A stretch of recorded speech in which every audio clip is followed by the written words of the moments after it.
councillors. We're now live on YouTube. Right, thank you, Chris. Good morning, everyone. Welcome to the Devon Building Control Partnership Committee. I'm Mike Haynes. I'm chairman of the committee. Let's start the meeting now, please, with the apologies for absence. No apologies for absence, Chair. Okay, and I think Councillor Bastone is just joining us. Right, thank you. Okay, item 2 on the agenda is the minutes of the last meeting, which are attached to the agenda. Not particularly lengthy, so can't anticipate any problems. Anyone wish to raise any items on the minutes of the last meeting? No, does somebody like to move that they are accepted as a correct record? That's Councillor Kinber and seconded by Councillor Birch. Okay, nobody else. So can I have all those in favour, please? You can raise your hand on the screen. Thank you. That's carried. Welcome, Hilary. See you down the bottom there now. Right. Thank you. Right. Okay, so that's carried. So that's item 2. On to item 3, which is the declarations of interest. Are there any interest to be declared by any of the members? Nope.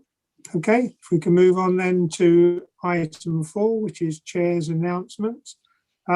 First of all, I'd like to welcome Nigel Hunt, who's joining us today. I can see Nigel on the screen. I'll invite you to speak later, Nigel, under the item on the agenda where it concerns yourself.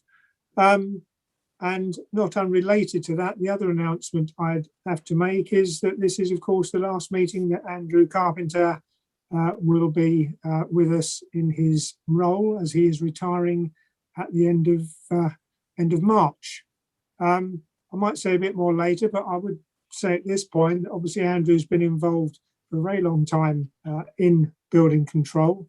In a conversation just before we started today, he reminded me that he came round to inspect an extension to my house back in 1981, it would have been, which was a loft conversion, which is the one I'm currently sat in. So it's obviously still there. So he must have done his job, or me that put it up. So he's obviously been here for a very long time. If it wasn't, I think it was the one in 81 because I did extend it slightly in 86. But anyway, I know he's been with Teambridge originally since 78, a short trip away to Plymouth for just a few years and then back here.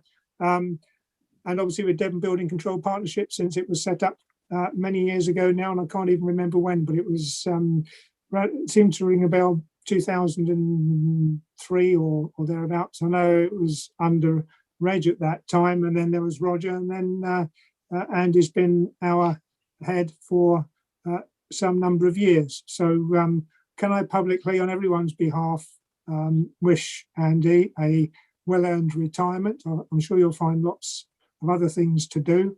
And thank you very much for all the work that you've put in for local authorities and for building control over the many years of service. Did you want to say anything at this point? Obviously, you've got to get through the meeting first before you can relax, but go on, Andy. Yeah, I'll just say thank you very much, Chairman, and thank you to all the members of the committee for their support throughout my time as head of partnership, which is, I believe it's exactly 10 years. I think it's April 2011 when I started as head of partnership. And several of you have been involved with the committee right from, well, before that, either continuously or, as in your case, you were chairman before I started as head of partnership, and you're chairman again now.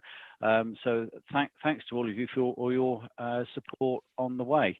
But I'll comment further in part 2. Thank you. Okay, thank you. Right. Did anyone else want to say anything, or are you going to save it for later? Okay, we move on then. Yeah, Terry. Just a quick one, Chairman, if I may. I think that the initial idea for the Building Control Partnership, which was put forward by Reg and Phil, and oh gosh, Roger? that's terrible. Roger?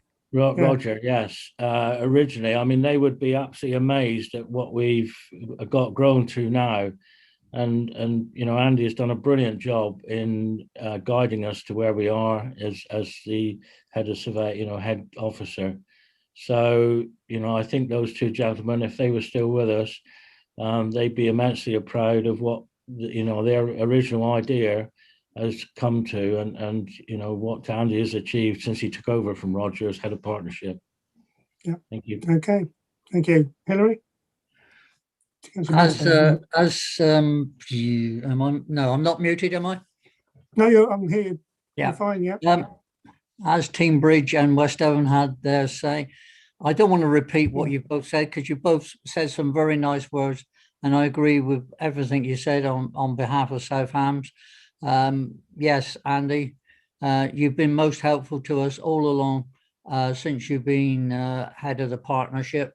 I've only had to drop you a line and you're straight on to any problem we've had, and I've appreciated everything you've done.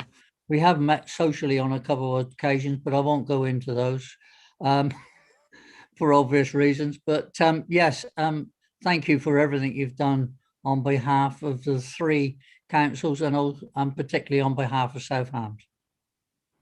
Okay, thank you. Right, so that's all the councils. Yeah, Gary?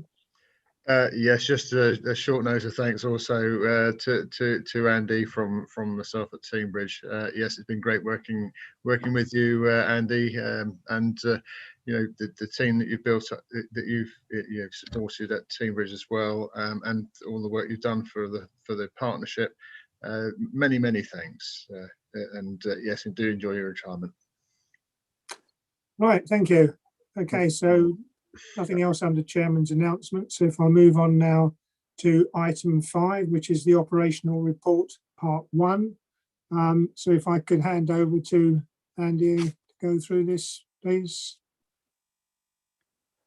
Okay, I'll take you through this fairly quickly. I'm sure you've all had a chance to read the report, so it's fairly brief, but it's the third quarter of the year, and it just highlights the performance of the partnership. We've continued to meet all our PIs throughout the whole period, and considering we had a lockdown in November, obviously we're in lockdown again now, but that lockdown, the construction industry kept going, and it really didn't impact on our workload. So all the staff have been busy, and the income and the figures generally have been quite busy, and we've maintained the level of service that we always strive to achieve. Couple of other things to mention.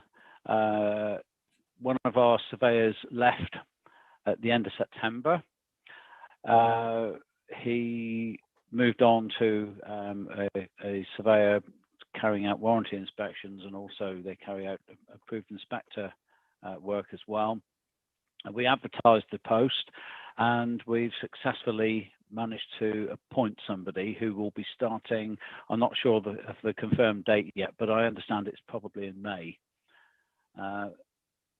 Finally, our COVID-19 arrangements that were in place, we've continued to work since the outbreak and the original lockdown last April by assessing inspections, and where practical and where sensible, we've carried out virtual inspections rather than physically visiting the site, which during subsequent lockdowns, including now, we continue to do. We risk assess them. Some physical inspections are being carried out. They're being carried out daily, but only where it's safe to do so and where it's necessary. If it's not so necessary, if it can be avoided, then we will use virtual means. And I've put in the report the guidance that the government have given with regard to carrying out inspections by all building control bodies. Finally, there was a comment on in there informing everybody, but as you already know, that I'll be retiring at the end of March. Finally, our marketing and events. We obviously can't carry out any events. We haven't done so for a year now. Certainly not those regarding our awards or any of our customer events, etc. We are looking at arranging some online events and webinars, etc., because it's now been a long time, and it looks like that long time will continue. So that's the alternative approach at the moment. That's all I've really got to say, unless anybody has any questions. Okay, does anyone have any questions under the Part 1 report? You speaking, Henry? Sorry, that's the shortest report he's ever given, I think. Yeah, well, there's obviously a bit more in the Part 2 bit of it, yeah. You're suggesting he's demob happy, that, yeah, see how you can get away with a short report. Okay, thanks. Nobody has indicated there's anything they wish to raise on that. So if we could then move on, please, to the next item, which is item 6, which is the recommendation that under section 100A brackets 4 of the Local Government Act 1972, the press and public be excluded from the meeting of the particular items on the grounds that it involves the likely disclosure of exempt information as defined in the relevant paragraphs of Part 1 of Schedule 12A of the Act. Would somebody like to move that, please? Thank you. It's been moved, Councillor Taylor, seconded Patrick Kimber. Those are the hands I saw together on my screen. Others are up. Okay, can I have a vote of hands on the screen, please? Those in favour? Thank you. That's everyone, I think. Right, thank you. That's carried. So we're now moving into Part 2. So Chris, you need to do whatever it is you need to do on the live